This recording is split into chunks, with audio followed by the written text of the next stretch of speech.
British advanced pain clinic, నొప్పిమాయం surgery దూరం. For appointments 9155515563. Prabhuji, జీవాత్మ అంటుంటారు.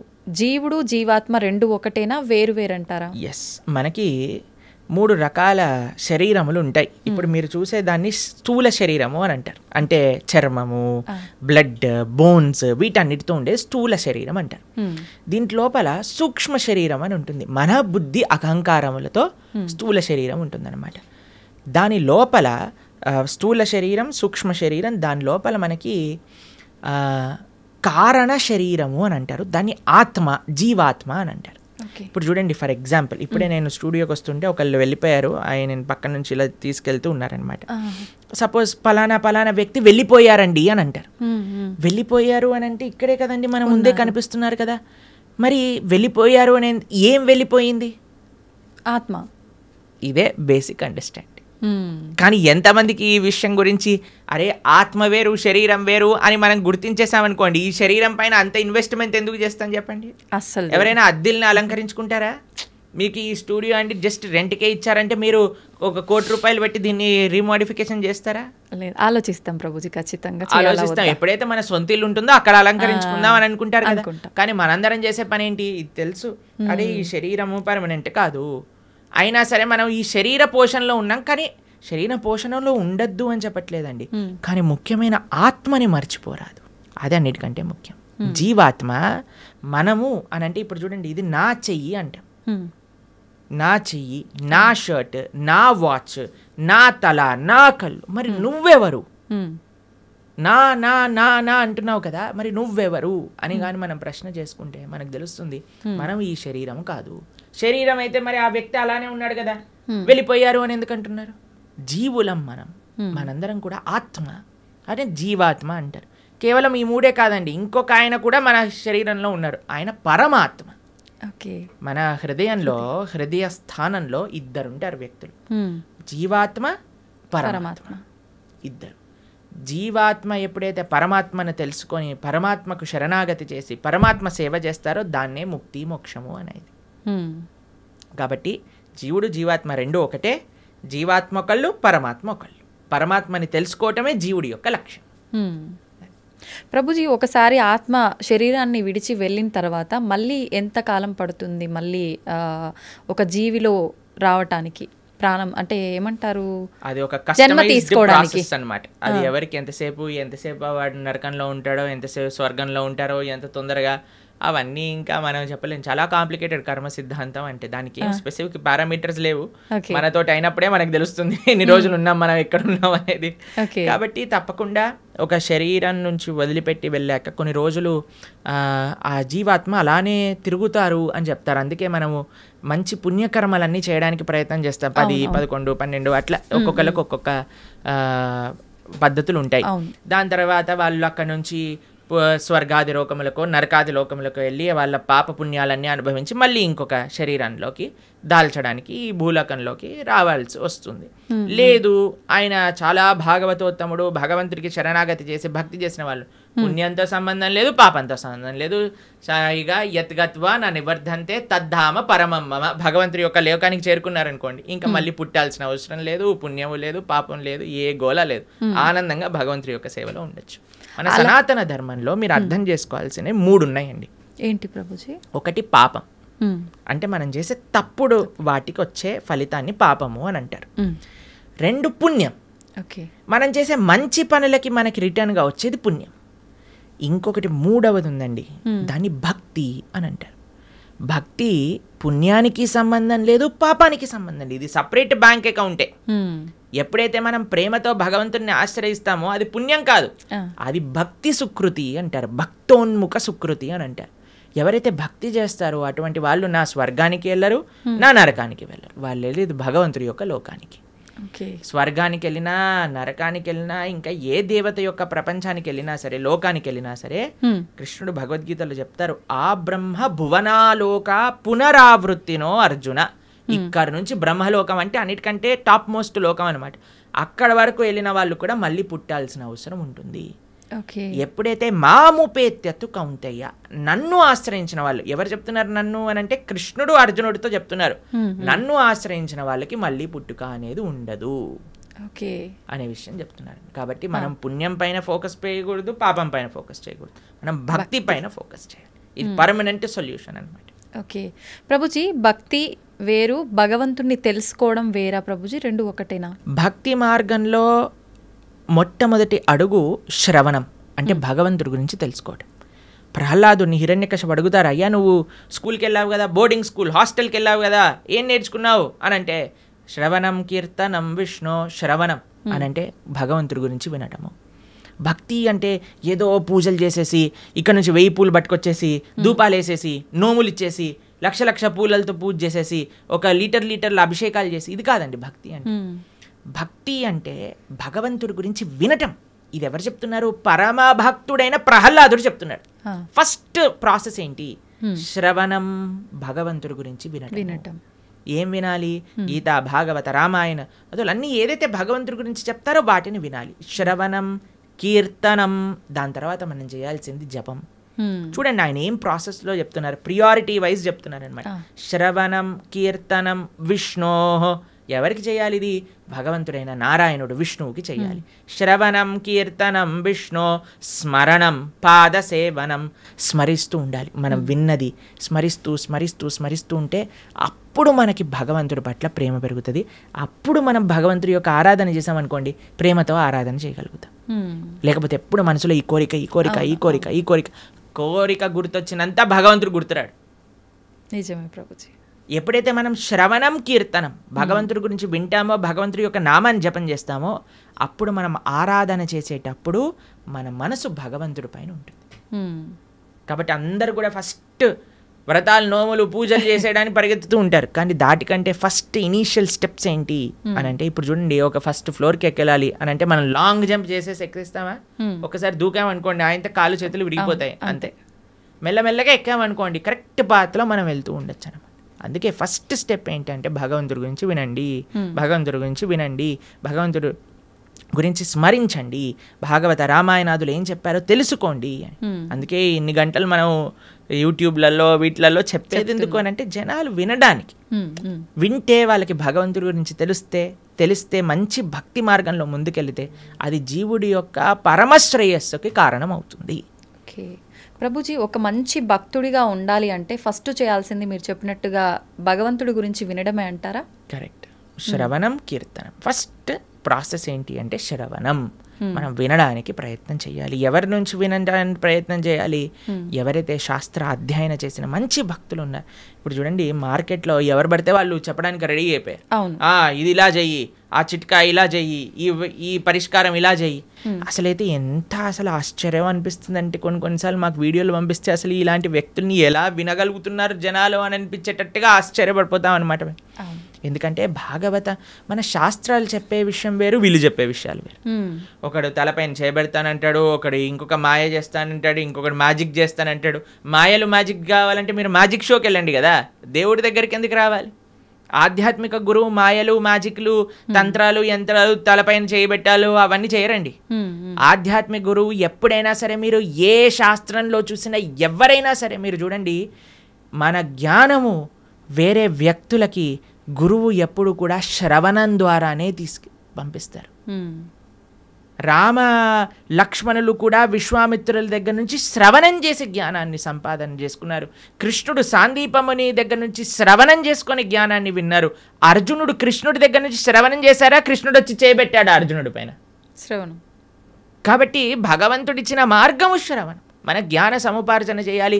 మనకి ఏదో అయిపోవాలని మన ధర్మంలో కొంతమంది మనల్ని మోసం చేసే, ఇప్పుడు చూడండి ఎవరికైతే మోసపోవాలని ఉంటుందో వాళ్ళని మోసం చేసే వాళ్ళు రెడీగా ఉంటారు మార్కెట్లో.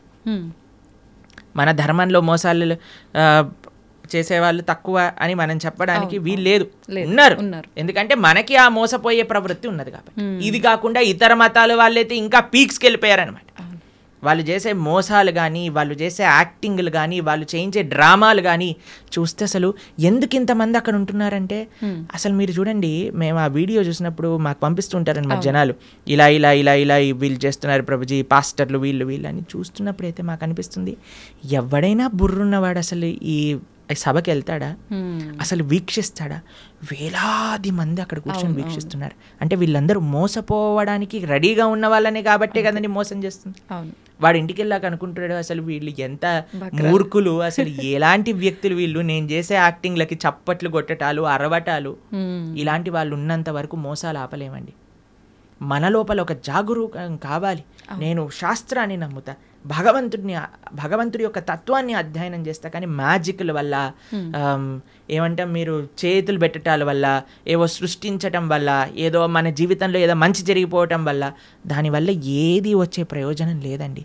ఈరోజు మంచి జరుగుతుంది, రేపేం జరుగుతుంది?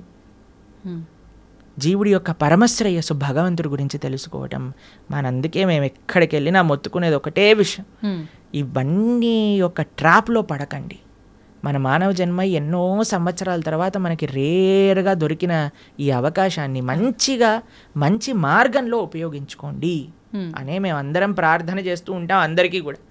ఎందుకంటే మాకు అనిపించేది ఏంటి అంటే, పాపం ఇలాంటి వాళ్ళ ట్రాప్లలో పడే వాళ్ళు చెడ్డవాళ్ళు కాదండి. భగవంతుడి గురించి తెలుసుకోవాలి అనుకుంటే కదా వాళ్ళు ఇలాంటి బాబాల దగ్గరికి లేదా ఇలాంటి వ్యక్తుల దగ్గరికి వెళ్ళేది. కానీ మేము అనుకునేది ఏంటి అంటే, మంచి మార్గం కానీ వాళ్ళు తెలుసుకోగలిగితే వాళ్ళ జీవితం పండిపోతుంది. మన శాస్త్రం ఏం చెప్తుంది తెలుసా, ఇలాంటి చెడు వ్యక్తుల వల్ల వెళ్ళే వాళ్ళ పరిస్థితి ఎలా ఉంటుందట అంటే, సగం మింగిన కప్పలాగా ఉంటుందట. పాము ఒక పెద్ద కప్పని పట్టేసుకుంటుంది. ఎంత పెద్దగా ఉంటుందంటే ఆ కప్ప లోపలికి మింగలేదు, బయటికి వదలలేదు. అలాంటి పరిస్థితులు చిక్కుకుపోతారు. కాబట్టి మీ అందరికీ మేము చేసే ప్రార్థన ఏంటి అంటే, ఎవరైతే శాస్త్రాన్ని అధ్యయనం చేశారో, శాస్త్రపరంగా శాస్త్రసమ్మతంగా మాట్లాడతారో, ఎవరైతే వైదిక సనాతన ధర్మాన్ని ఆచరిస్తూ ఉన్నారో, ఇప్పుడు ఏంటంటే అండి, కలియుగంలో ఎంతోమంది దేవుళ్ళని మ్యానుఫ్యాక్చర్ అయిపోయారు. ఎక్కడ చూసినా వీడి దేవుడు అంటాడు, వాడి దేవుడు అంటాడు, అందరినీ దేవుళ్ళు అనటం ప్రారంభం చేశాం. కానీ ఒక్క విషయం, భగవంతుడు అనేవారు ఎవరైనా ఉంటే అది వేదములు ప్రతిపాదన చేసిన వారు మాత్రమే. కాబట్టి శాస్త్రీయంగా ఎవరైతే ప్రామాణికంగా దైవము అని చెప్పారో వాళ్ళ గురించి తెలుసుకోవటం శ్రేయస్సు. ఆ శాస్త్రీయమైన గ్రంథాలను అధ్యయనం చేయడం శ్రేయస్సు. కానీ మొన్న ఒక 50 సంవత్సరాల ముందో 70 సంవత్సరాల ముందో పుట్టిన గ్రంథాలని మనం చదవాల్సిన అవసరం లేదు. మనం చదవాల్సిన ఏదైనా వాంగ్మయం ఉంటే అది వ్యాసుడిచ్చిన వాంగ్మయం మాత్రమే. అది చాలా ముఖ్యం. ఓకే ప్రభుజీ, మీరు చెప్పినట్టుగా అంటే వీటన్నింటినీ చదువుకుంటూ భగవంతుడి గురించి వింటూ అలా ఉంటే నిజంగా భగవంతుడి అనుగ్రహం పొందొచ్చు అంటారా? గుళ్ళకి పుణ్యక్షేత్రాలకి వెళ్ళకపోయినా కూడా భగవంతుడి యొక్క అనుగ్రహం పొందాలి అని అంటే భగవంతుడు చెప్పినట్టు నడుచుకోవాలి. మీకు ఒక విషయం చెప్తాను. మీకు మీ పిల్లలు ఉన్నారనుకోండి, మిమ్మల్ని చాలా బాగా చూసుకుంటూ మీరు చెప్పిన పని ఏమీ చేయకపోతే మీకు ఆనందం వేస్తుందా? లేదా మిమ్మల్ని బాగా చూసుకుంటూ మీరు చెప్పిన పనులన్నీ కూడా చేస్తే బాగా ఆనందం వేస్తుందా? లేదా మిమ్మల్ని బాగా చూసుకోకపోయినా జస్ట్ మీరు చెప్పిన పనులన్నీ చేస్తే బాగా ఆనందం వేస్తుందా? బాగా చూసుకోవాలి, చెప్పింది వినాలి, అప్పుడే ఆనందంగా ఉంటుంది కదా. అదే మనం చేయాలి. భగవంతుడు చెప్పినట్టుగా నడుచుకోవాలి, భగవంతుడి యొక్క ఆరాధన చేయాలి. అది నిజమైన మంచి జీవుడు లేదా మంచి సనాతన ధర్మానికి చెందినవాడు చేసే పని. ఇటు భగవంతుడి యొక్క సాంగత్యం లేనప్పుడు మనం భగవంతుడి యొక్క స్మరణతో ధార్మికంగా ఉండటం, అలానే మనం భగవంతుడి యొక్క సేవ చేసుకునే ఒక అవకాశం వచ్చినప్పుడు సాక్షాత్తుగా అక్కడికి వెళ్ళి దర్శనం చేసుకొని ఒక సేవ భావనతో ఉండటం, ఆ రెండు ముఖ్యమే మనకి. ఓకే ప్రభుజీ, కొంతమంది తల్లి గర్భంలోనే ఉన్నప్పుడే రకరకాల రీజన్స్ ఏదైనా ఉండొచ్చు, చనిపోతూ ఉంటారు. అది వాళ్ళ గత జన్మ కర్మఫలమే అంటారా, లేదంటే మరి ఇంకేమైనా రీజన్ అయి ఉంటుందంటారా? ఇప్పుడు కర్మ ఎలా పనిచేస్తుంది అంటే అండి, అన్నిటినీ మ్యాచ్ చేస్తుంది అనమాట ఎగ్జాక్ట్ పాయింట్కి. తల్లిదండ్రుల కర్మ ప్రకారం ఏం జరగాలి అది ఉంటుంది, జీవుడు వచ్చేవాడి కర్మలో ఏం జరగాలి అది కూడా ఉంటుంది. అన్నిటినీ కలిపి మ్యాచ్ చేసి ఒక దగ్గర పంపిస్తుంది. కాబట్టి ఇది ఎవరి కర్మ అని చెప్తే ఆ జీవుడు కర్మనే, అలానే ఆ తల్లిదండ్రుల యొక్క కర్మనే, అందరి కర్మ మిక్స్ అయ్యి పరివారము అని అంటేనే ఒకళ్ళ కర్మ ఒకళ్ళు నెగేట్ చేసుకోవడానికి పుట్టినవారు. Okay okay. కాబట్టి ఇప్పుడు ఈ జన్మలో భార్యాభర్తలు పిల్లలు ఎలా వచ్చారండి, ఎవరు చూస్ చేశారండి, మాకు ఎవరు పిల్లలు పుడతారని ఎలా మనం ఎలాంటి ప్రభావంతో మీరు ఎవరికైతే రుణం ఉందో, ఎవరైతే మిమ్మల్ని పోయిన జన్మలో పెంచారో వాళ్ళకి మీరు మళ్ళీ పిల్లలుగా పుట్టారనుకోండి, వాళ్ళని పెంచి ఆ రుణం పోతుంది అనమాట. లేదు మీకు ఎవరైనా శత్రువులు ఉన్నారనుకోండి, వాళ్ళు కూడా పిల్లలుగా పుట్టచ్చు. ఎందుకంటే వాళ్ళకి మనం చేసిన అపచారాలన్నీ కూడా వాళ్ళు ఇప్పుడు మనతో చేసి మన కర్మ నెగెట్ చేస్తూ ఉంటారనమాట. కాబట్టి అది ఒక పెద్ద కాంప్లికేటెడ్ కార్మిక్ సైకిల్. అది ఎవరి కర్మ ఎగ్జాక్ట్గా అని చెప్పడం, అందరి కర్మ కలిసి ఒక కుటుంబం ఏర్పడుతుంది. ఒకళ్ళ కర్మ ఒకళ్ళు నెగెట్ చేసుకుంటూ ఉంటారనమాట. అది కుటుంబం అంటే. ప్రభుజీ, వాళ్ళు కర్మ అనుభవించటానికే మరొక జన్మ తీసుకుంటున్నప్పుడు అంటే బయటికి వచ్చి అనుభవించాలి కదా, కడుపులోనే ఎందుకు అలా అవటం? కడుపులో అనుభవం ఉండదా? కడుపులోనే అనుభవం ఉంటుంది. అంతే అనుభవం ఉండాలి అని కర్మ ఉంటే అంతే అనుభవం అంతే. Okay okay. కాబట్టి జీవుడు తల్లి గర్భములోకి వెళ్ళిన మరుక్షణం నుంచి కాన్షియస్నెస్ స్టార్ట్ అయిపోతుంది, డెవలప్ అవ్వటం అని చెప్తారనమాట. కాబట్టి గర్భస్థ నరకము అని అంటారు. ఇప్పుడు చూడండి, అమ్మ ఇప్పుడు మీరు రెస్పాండ్ అవ్వటం, ఇప్పుడు ప్రహ్లాదుడు గర్భంలో ఉన్నప్పుడే కదండి భగవంతుడి గురించి విన్నది. అవును. పిల్లలు అందుకే చెప్తారు, ఎప్పుడైతే కడుపుతో ఉంటారో అప్పుడు మంచి విషయాలు వినాలని, రామాయణ భాగవతాలు వింటూ ఉండండి, అప్పుడు పుట్టేవాడు మంచి భక్తుడిగా పుడతాడు అని. ఎందుకంటే వాడి లోపల కాన్షియస్నెస్ ఉంది కాబట్టి, వాడు అనుభవిస్తున్నాడు ఏది మంచి ఏది చెడు. అందుకే అమ్మని జాగ్రత్తగా ఇది తినకూడదు ఇవి తినాలి అని ఎందుకు చెప్తారు అని అంటే, వాటి వల్ల ఆ పిల్లవాడికి కూడా ఆ రకమైన బాధ కలుగుతూ ఉంటుంది, లేదా ఆ రకమైన ఆనందం వస్తూ ఉంటుంది అని.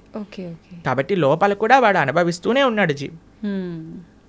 ప్రభుజీ, భగవంతుడి అనుగ్రహం అనేది ఇప్పుడు మామూలుగా చెప్తుంటారు కదా ప్రభుజీ, మగవారు ఇంట్లో యజమాని చేసే పూజ వల్ల ఎక్కువ ఫలితం ఉంటుంది, కుటుంబానికి మొత్తం చెందుతుంది. ఆడవారు చేసే పూజా ఫలితం అనేది తనకొక్కతి మాత్రమే చెందుతుంది అని చెప్పి చెప్తుంటారు.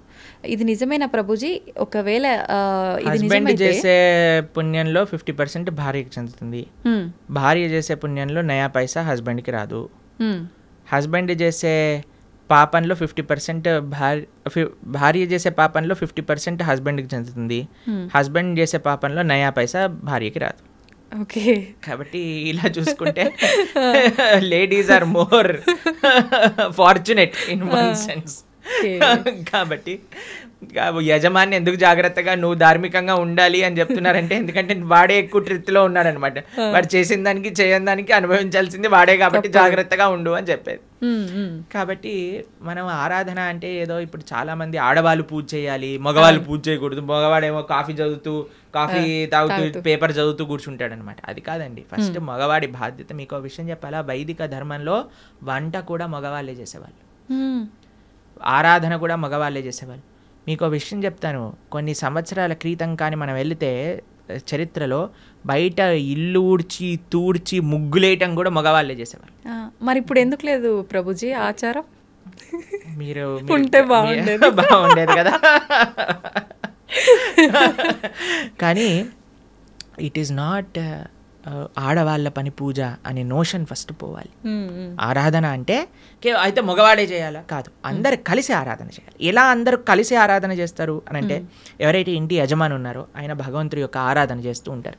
మరి ఇంట్లో ఉండే స్త్రీలు ఏం చేస్తారు, వాళ్ళు చక్కగా భగవంతుడికి నైవేద్యములు తయారు చేసి, భగవంతుడికి పూలమాలలు తయారు చేసి, భగవంతుడికి వస్త్రాలు కుట్టి వీళ్ళు ఆ సేవని సమర్పణ చేస్తారు. పిల్లలు ఏం చేస్తారు, బయటికి వెళ్ళి పూలు తులసి ఇవన్నీ పట్టుకొని వస్తారు.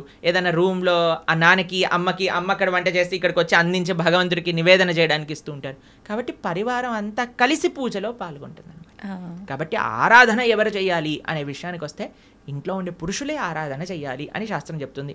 అలానే పురుషులు ఒక్కడి ఆరాధన చేసేసి ఇంకా భార్య ఏం చేయాల్సిన అవసరం లేదా అంటే, అందరు కలిసి ఆరాధన. ఒక్కొక్కరికి ఒక్కొక్క బాధ్యత. ఒకళ్ళు నైవేద్యం తయారు చేయటం, ఒక పూలమాలలు తయారు చేయటం, చందనం తీయటం, పూలు తేవటం, పుష్పాలు చేయటం, తులసి పదాలు చేయటం, లాస్ట్కి సమర్పణ చేసుకోవటం. అందరు కలిసి చేస్తే అది ఆరాధన అవుతుంది. అందుకే ఆ family that praise together stays together అని అంటారు. అది చాలా ముఖ్యం. You should pray together. ఒకడు వెళ్ళిపోయి పూజ చేసుకొని వెళ్ళిపోతాడు, దాని తర్వాత ఇంకొకరు వెళ్ళి పూజ చేసుకొని వెళ్ళిపోతారు, అలా కాదు. Everybody should together do it అనమాట. అది ముఖ్యం.